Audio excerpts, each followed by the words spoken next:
Well, Captain Dorja here with Captain Dorja's Armory. Once again, we're on the test server. We're with Rochi, and we're looking at Mountain Pass Encounter. And the first thing I'm going to say is, wow, this is weird. This is weird. Look at the spawns.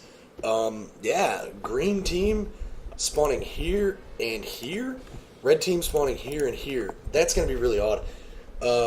Right off, I'm calling it right now. I think the red team is going to be the green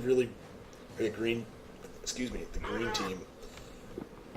I think the green team is going to be really vulnerable to the red team all ganging up together and just going one way and crushing everything. So, yeah, that's interesting. I'm not expecting the map itself to be much different, so this is probably going to be a really quick map preview.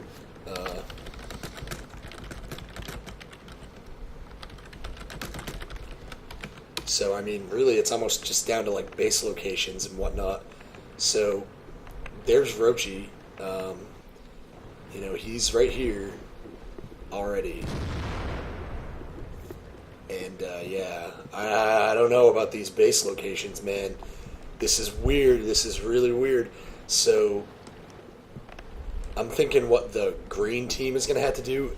I'm thinking the green team is going to have to retreat and consolidate its position. Maybe leave some TDs or something to cover their locations before trying to push out.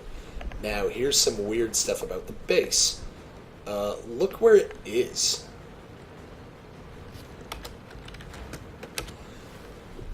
The base is covering both levels of the ground, and it's covering the bridge. So, this is really, really weird. They've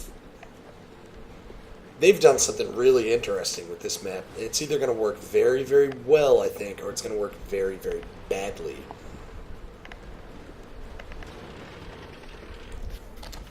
And I think Rochi might be stuck. No, he's free. He's getting free.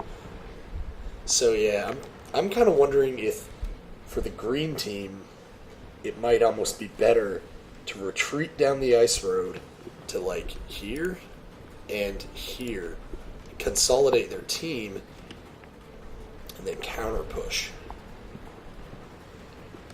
The red team, I think, is going to be able to attack. Pretty much straight up attack. I'm thinking this is going to be a very interesting game mode. Very, very bizarre. This is either going to be very good or very bad.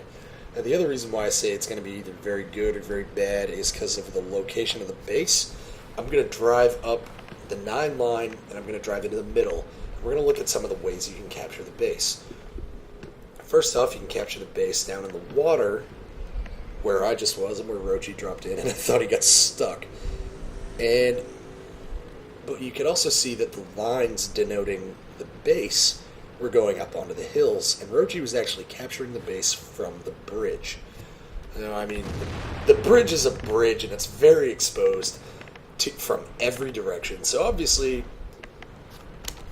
yeah, I would not advise trying to capture the base while actually physically on the bridge.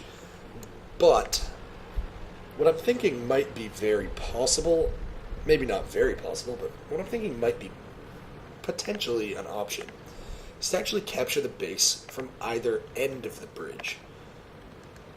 But I want to drive over there and take a look at it before I make up my mind on the viability of that option. Rochi actually just raised a good point. He's thinking this might be a good defensive spot. And that's actually true. It might be a good place for some tanks to defend in here, and then these guys try to like hold here and push this way, something like that. Oh, who put that rock there? I'm thinking what it's going to come down to for the green team is going to be a defense here and like here, while half their team from each spawn pushes this way.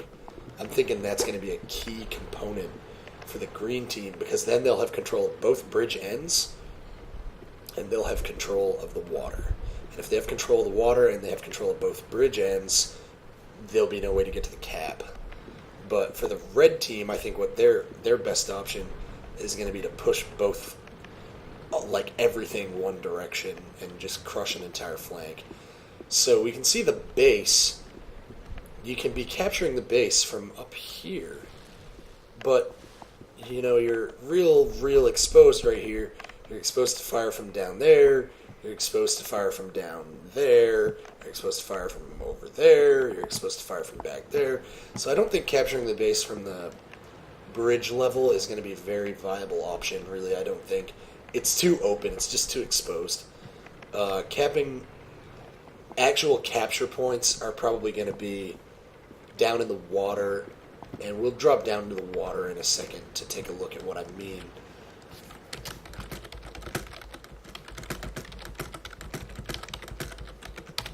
So I'm thinking some more viable capture points, places to actually sit and attempt to capture the base, will be. I wouldn't be surprised to see people attempt to cap pulled up in behind this or this over here, depending on which way the enemy is coming from. These are looking like some of the more viable cover to capture from. And on the opposite side of the water, I'm thinking behind this bridge abutment, if you think the enemy will be coming from that direction.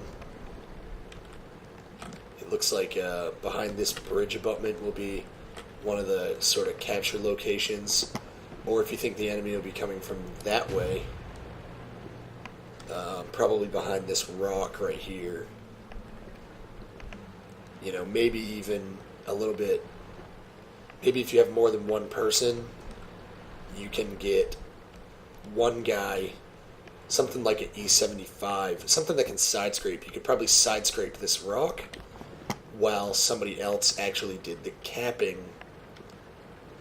back here. That's my take on this. My take on this map is it's going to be very weird. It's going to be very interesting.